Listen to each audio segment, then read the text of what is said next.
Bonjour chers Bubble Lovers, ici Rosalie de la chaîne YouTube Bubble Fever, bienvenue à toi sur cette nouvelle vidéo et sur ce nouveau décor.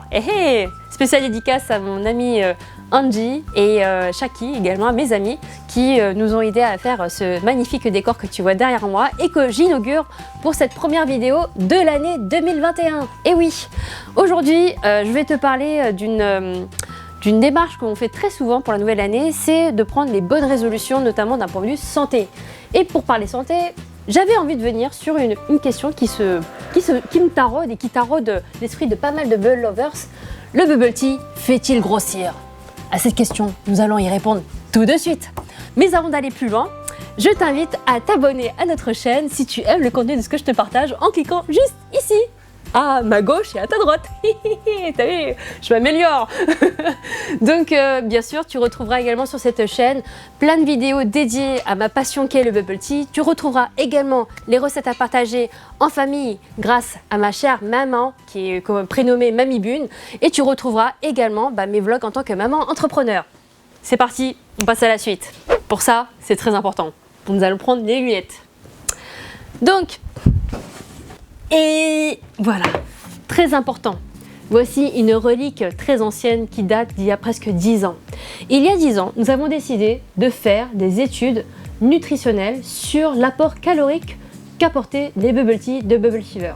Donc, pour t'expliquer un petit peu le cheminement, l'idée c'était de comparer la valeur nutritionnelle d'une portion pour 100 grammes concernant un bubble tea.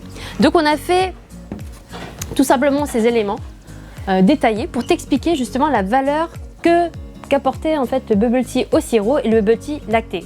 Donc concrètement, quand tu regardes en fait comparativement avec d'autres ingrédients et d'autres aliments, tu te rends compte que le bubble tea finalement on le diabolise alors qu'en réalité c'est une question d'équilibre. Voilà. Donc je te laisse observer ces éléments, je pourrais les détailler plus longtemps, mais clairement les chiffres ne veulent rien dire. Alors pourquoi? Je vais t'expliquer pourquoi. Oups, pardon. Donc les chiffres ne veulent rien dire. Pourquoi? Parce qu'en réalité c'est une question de bon sens. Si tu consommes des bubble tea à tout va, tous les jours, toutes les minutes, pendant, de manière inconséquente, forcément ça va faire grossir. Comme n'importe quel aliment. La question est de se dire que c'est une boisson en réalité qui a énormément de bénéfices à condition que tu sache vraiment l'équilibrer. Moi, comme je le dis très souvent, mon bubble tea, j'aime pas le travailler de manière sucrée. Donc dans les dosages que tu retrouves sur mes différentes recettes Bubble Fever, je ne mets pas de sucre en excès sur cette boisson. Le plus important pour le bubble tea, je vais te donner les 3 bénéfices principaux. Premier bénéfice, c'est une boisson qui va te désaltérer à condition que tu ne la surcharges pas en sucre. Ça, c'est le premier point. Deuxième bénéfice, les perles de tapioca sont constituées principalement de farine de manioc, de gomme de goire naturelle et bien sûr de caramel, notamment le colorant caramel qui est naturel. Donc si tu revois ma vidéo crash test les perles de tapioca, ce sont en fait les principaux ingrédients qui constituent cet aliment. Donc l'effet qu'apportent les perles de tapioca, c'est que la texture que tu obtiens après cuisson ressemble à celui d'un petit bonbon Haribo ourson. Donc ce n'est juste que la sensation et que la texture parce qu'en réalité c'est un aliment que tu es obligé de mastiquer. La mastication, c'est l'étape préalable avant la digestion. Donc, prendre le temps de mastiquer cet aliment, c'est t'assurer d'envoyer un message à ton cerveau pour dire c'est bon, moi tiens, le processus se met en marche, je ressens une forme de satiété parce que justement tu as laissé le temps de mastiquer et de donner en fait des signaux à ton cerveau pour te dire en fait tu n'as plus faim en réalité après un bubble tea. Et oui, parce que tu verras qu'en termes de dosage, là aussi le dosage est très important, ça ne sert à rien de surcharger ton bubble tea de perles de tapioca, il suffit juste de mettre un fond au fond du verre. Donc maintenant, si vous êtes effectivement très gourmand et que vous adorez ça et que vous blindez de perles de tapioca, j'ai envie de te dire que l'apport calorique ne sera pas du tout le même que si tu le doses en fait de manière raisonnable. Donc voilà, et puis troisième vertu très importante, c'est une boisson qui est extrêmement ludique et forcément de sentir ces petites perles de tapioca rouler sous le palais, au-dessus de la langue, c'est très ludique, c'est très sympa et avec cette paille, j'ai envie de te dire, forcément c'est encore plus de fun. Donc c'est peut-être pour ça que les personnes ont tendance à peut-être abusé sur les bonnes choses. Et comme je dis, toute bonne chose doit être équilibrée et c'est important d'apporter de la mesure à la consommation.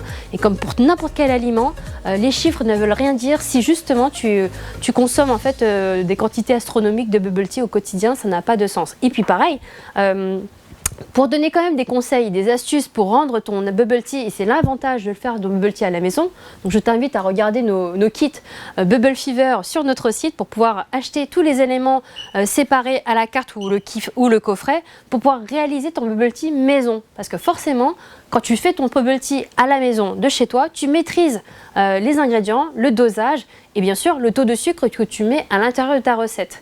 Donc pour aller sur une version très healthy, si tu ne veux pas justement avoir de sucre en excès dans ta boisson ou que tu veux totalement éliminer le sucre dans le bubble tea, c'est totalement possible.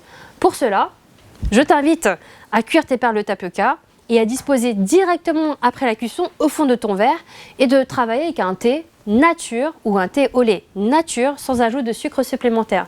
Je peux t'assurer que là, tu auras vraiment toutes les qualités sans les désagréments liés justement à l'apport en sucre en excès.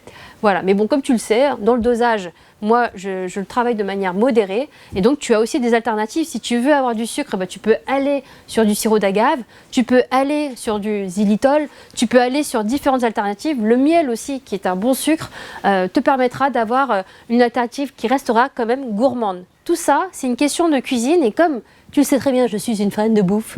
Ce qui est intéressant, c'est que tu peux toujours trouver des alternatives. Pour ça, ça demande un peu d'effort dans la préparation de ta boisson, mais je peux t'assurer que ton expérience n'en sera que meilleure.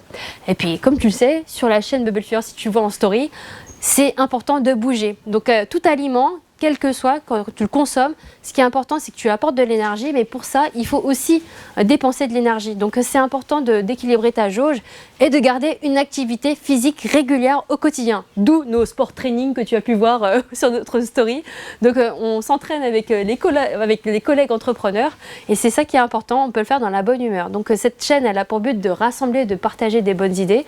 Donc, ce que je t'invite à faire pour cette nouvelle année, c'est de préparer des bubble tea de chez toi, tu verras, ça ne sera que meilleur. Avec forcément du sucre bien maîtrisé avec des alternatives et bien sûr de continuer à bouger pour cette nouvelle année. Voilà, chers amis Bubble Lovers, j'espère que ces conseils, ces petites astuces t'auront aidé pour appréhender au mieux ton expérience autour du bubble tea.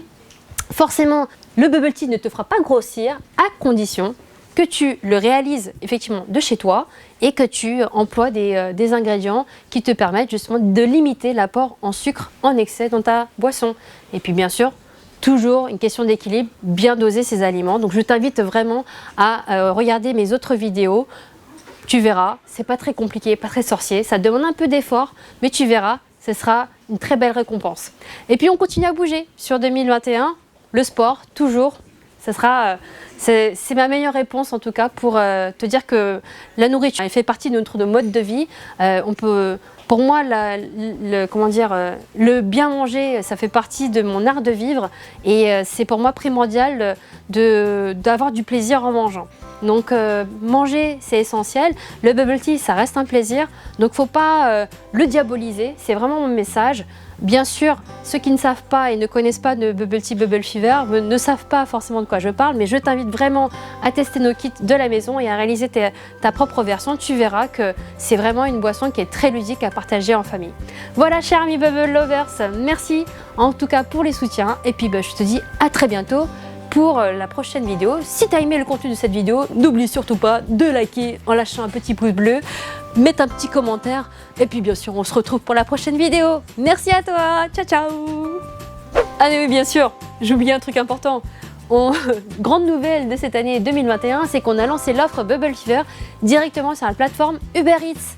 Donc si tu habites en Seine-et-Marne du côté de Marne-la-Vallée, sache que tu peux maintenant commander des bubble tea pour être livrés directement chez toi. Ou, autre option, en click and collect en envoyant directement un message ou en appelant sur le numéro dédié. Merci à toi, à bientôt.